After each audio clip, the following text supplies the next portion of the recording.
Okay, can I please welcome to the stage Dangjaithawin, or if you hadn't had a chance to pronounce that a few times, she goes by Orm. Dangjaithawin is the Managing Director of IIeX in Thailand, with her work philosophy that to grow the business is to grow the stakeholders working within that business. She's been devoting her time to teaching at universities and leading multinational organisations, as well as speaking at international seminars on a monthly basis.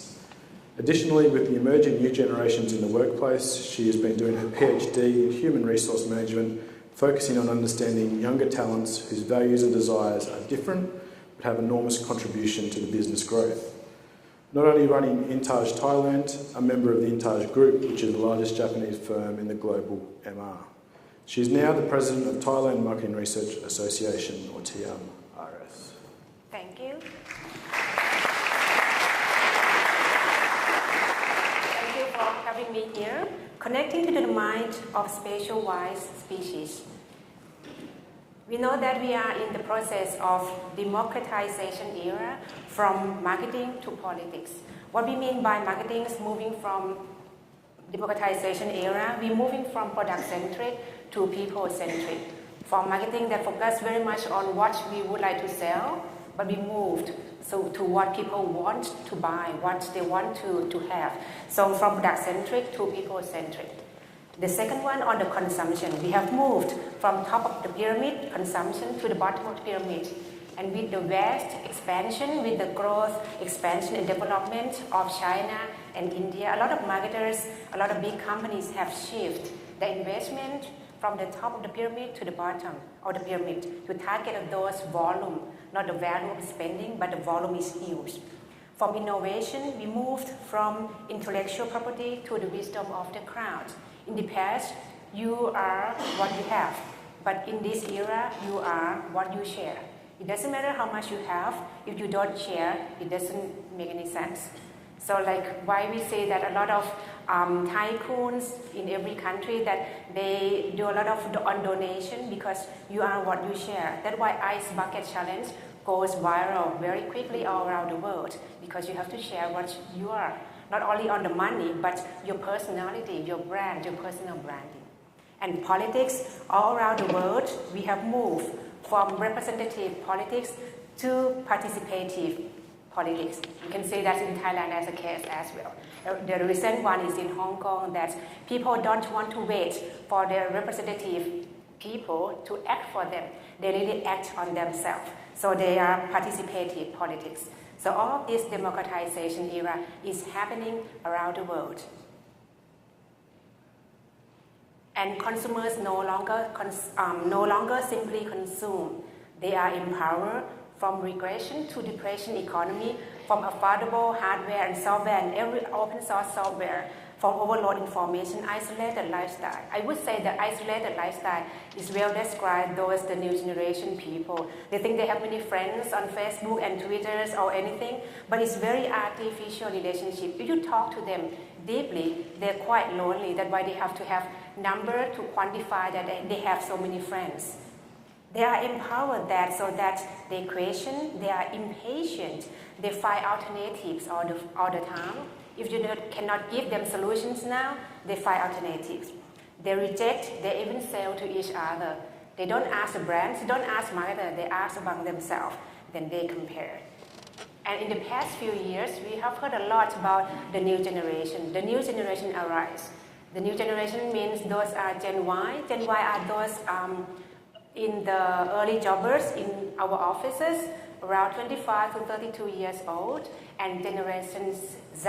Z are those in university and in the late of high school. They are the new generation, which their behavior, their consumption, their media consumption is so different. So two questions arise. The first one, are these generation are the multi-screen generation, or they are only one screen but multitasking?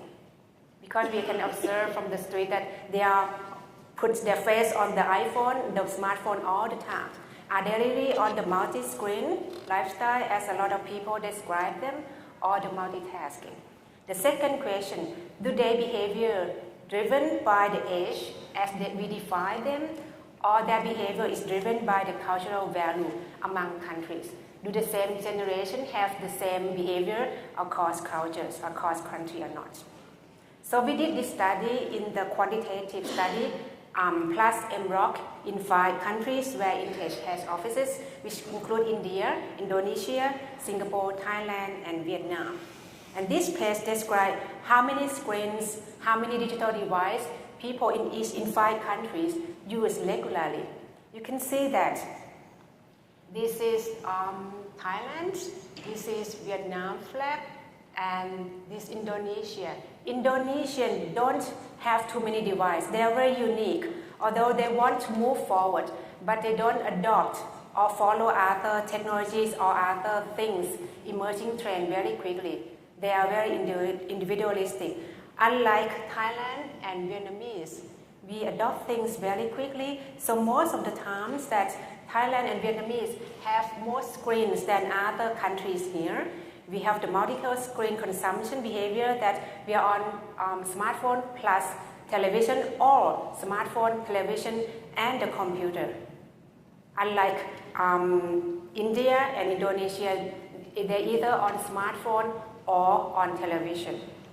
If you ask their media consumption on the soap opera, how they watch their soap opera, you can see here the on-air time. Thailand has very least figure here because we prefer to watch television on the YouTube now, especially on the younger generations. Why is that? Because they feel that they can watch whatever they want to watch anytime, anywhere, and with no interruption, with no advertisement. They will choose their own advertisement, which ad they want to see. Don't be pushed on television. And this is very interesting on the new generation that they want to choose their own content to watch. And by the way, the word Thai itself, Thailand, land is land. Thai itself means freedom. So we are land of freedom. We want to have choices, and we have been living like this for a long time. Among the 4 countries that we did the MROC, we can see that we have Ho Chi Minh City and the people that are very ambitious and striving. They want to show the world that they're now growing and have a lot of things to learn to grow. And that's Vietnam. Delhi in the middle, very ambitious as well, but according to very religious belief, they were quite not that fast moving. Bangkok is very easy going, but not as contented as the Jakarta people. Jakarta people is very contented and individualistic. As I mentioned, they don't follow trends very quickly. They are very happy with what they have. Bangkok, on the other hand, we are very easygoing, but they're following trend. We are following trend as well. And this is some pictures that we got. Ho Chi Minh City people are very ambitious, status-oriented. They want to show that we are growing, we are developing, and we are moving fast. Jakarta, very self-contained, family-oriented. Anything that's approaching the family first, that gets adopted very fast. Delhi, striving but reserved. Education is very important for Delhi people, but very reserved from the traditional and the religious belief. Thailand, on the other hand, we live very convenient life. We live all of these 5 value. Saduak mean very convenient. Anyone have been to Thailand? You can see, so you understand what I'm saying. You can find a lot of food on the street, very nice food on the street. We live very convenient living. You have to be able to find food every 5 steps you walk. And that's Thailand, right? And Sabai is very easy going. The second S is Sabai, very easy going. We keep smiling, Sabai. You never know when we smile, what we mean, right? When we smile, we get very angry or depressed or whatever. Sabai, easy going. So you probably see a lot of this scene in Bangkok. This motorcycling vendor, when they're waiting for the customer, they probably lie down the street or everywhere. And Sanuk, the next S is Sanuk. And this is well described by our Songkran festival, the water throwing. We have a lot of this festival in Thailand. And smile, we are a smiling country, so you can see a lot of people smiling faces. Even during the very tough time, like flooding in Bangkok, we still smile and do selfie for flooding, or even the politics and race. We do selfie with the soldiers, so you can see that a lot of common scene. And Sadhu, the next S is Sadhu, that we believe in the past life and the next life. That's why we have to be very good person, that in the next life, after you death, in the next life you will be having better life if you're doing well in this life. So we pray a lot. Like for university students, you want to go to university, you pray first so that to get good exam. Even though they don't study very hard, they pray to get a good exams. And go to the interview or anything, you pray to the Buddha or anything that you believe in this kind of thing. That's the 5S. And this is the genetic value that we have lived for so long time. I remember 20 years ago when I studied my master's degree on the Gold Coast at Bond University, my professor asked me that they have read about these 5S. That's a long time ago, probably 20 years ago, so plus 40 years ago, and we still live this 5S value. So this is what I call is genetic value.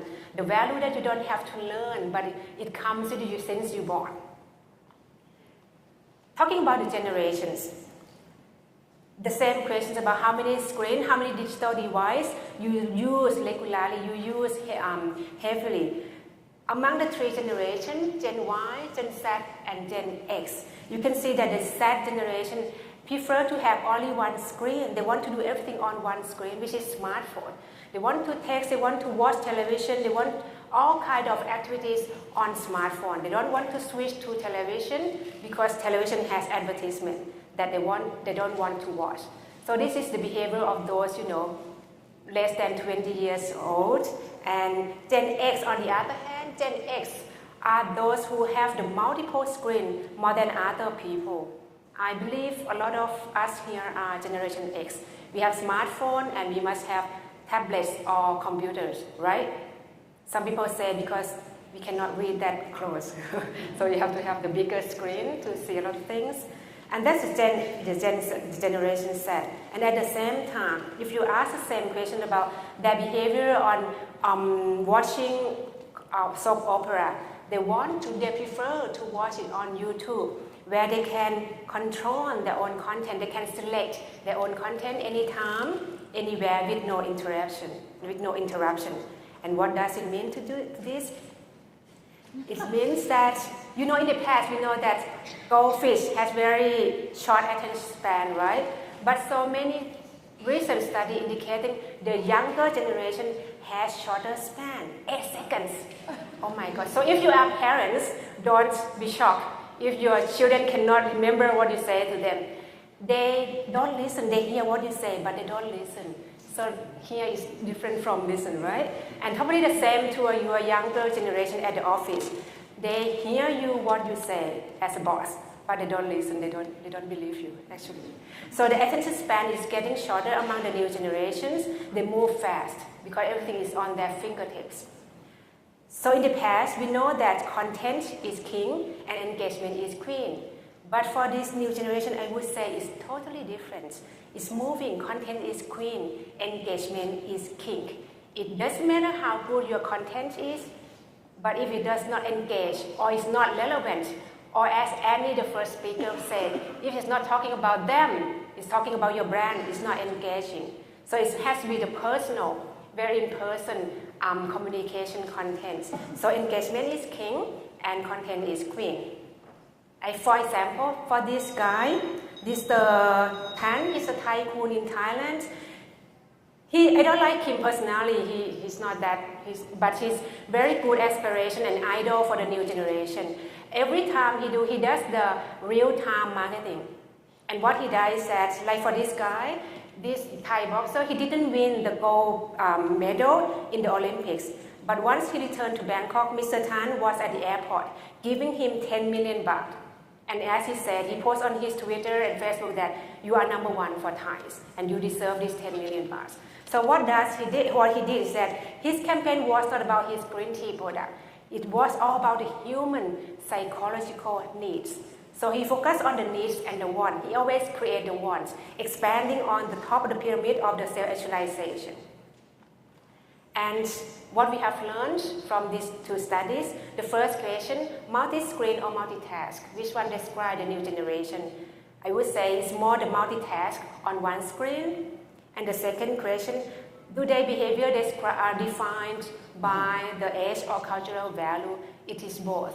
Their behavior is defined by both cultural and genetic value as age. So real-time marketing is not about speed and technology, it's about psychology. So I have to emphasize this, that it's not about the speed. Some people confuse that real-time marketing is that it has to be very quick, to be very funny. It's not. It's about psychology. It's about psychology, and it is different from across the countries.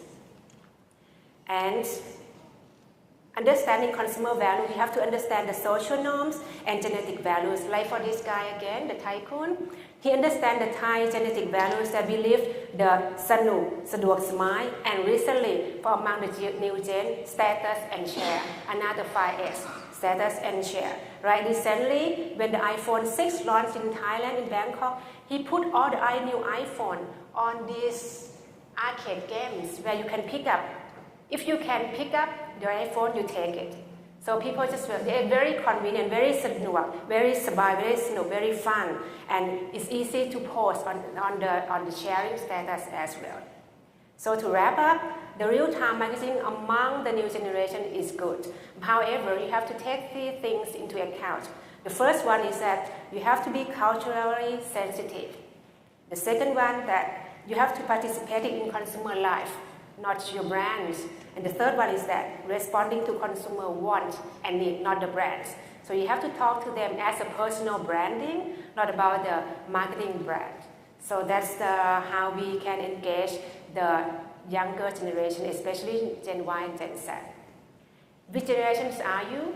Do you know the relationship of these two? Who knows the relationship of these two?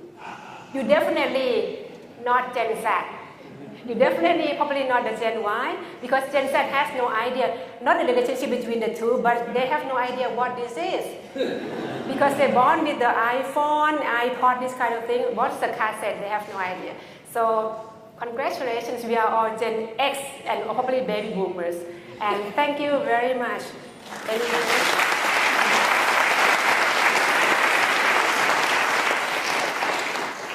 Thank you very much. Do we have questions in the room? I ask question. Who was the first one who raised the hands up? The relationship of the cassette and the pencil? Yes. Okay. This is the erasable pens from Vintage Thailand. I give to you later.